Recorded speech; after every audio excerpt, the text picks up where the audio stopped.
énergétique très élevée, ou alors plus simple, qui vont avoir un nombre de calories élevé. Voilà. Et le premier aliment, ou alors la première classe alimentaire qui est la plus flagrante, qui est l'une des causes du surpoids ou de l'obésité dans notre contexte africain, il s'agit de l'huile.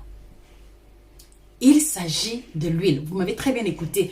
Peu importe s'il s'agit de l'huile de palme, raffinée ou pas, de l'huile végétale, de l'huile d'olive, c'est-à-dire que la classe globale de l'huile est problématique parce que dans notre contexte africain, vous convenez avec moi que la plupart des plats que certains trouvent appétissants sont des plats où il y a toujours une couche supplémentaire de l'huile. Par exemple, quand vous faites de la sauce tomate, en général, vous allez trouver votre sauce tomate réussie s'il y a un peu d'huile au-dessus. Si par exemple, vous faites du chou sauté, vous allez trouver que votre chou sauté est beau à la vue ou alors est réussi s'il y a un peu d'huile qui reste au niveau de la louche. Ceci est une erreur nutritionnelle gravissime qui va être source de prise de poids.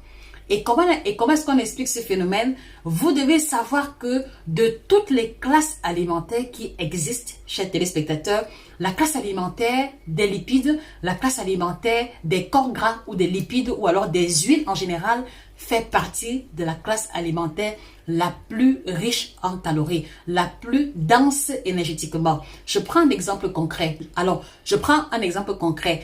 1 gramme de glucides, c'est-à-dire que 1 gramme de pain, de pâte va nous apporter 4 kilocalories, d'accord? 1 gramme de poisson, de viande, 1 gramme de protéines, pour faire simple, va également nous apporter 4 kilocalories. Donc, ils ont des valeurs égales.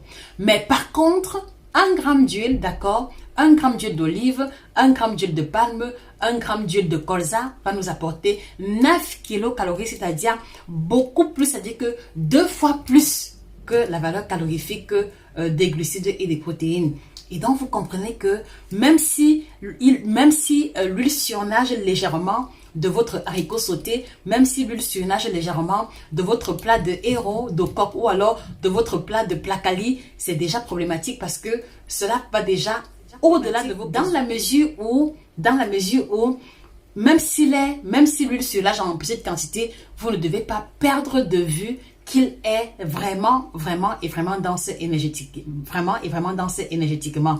Donc voilà la problématique principale de la prise de poids. Voilà la classe alimentaire principale qui pose problème dans notre contexte africain, dans notre communauté africaine lorsqu'il s'agit de la prise de poids. Alors la question que moi je m'en vais vous poser, alors à quel niveau reconnaissez-vous avoir péché au niveau de la matière grasse? Quels sont les aliments à travers lesquels vous consommez beaucoup de matière grasse? Quels sont les plats à travers lesquels vous consommez beaucoup d'huile, d'accord? S'il vous plaît, mettez les réponses en commentaire. Je vous l'ai toujours dit,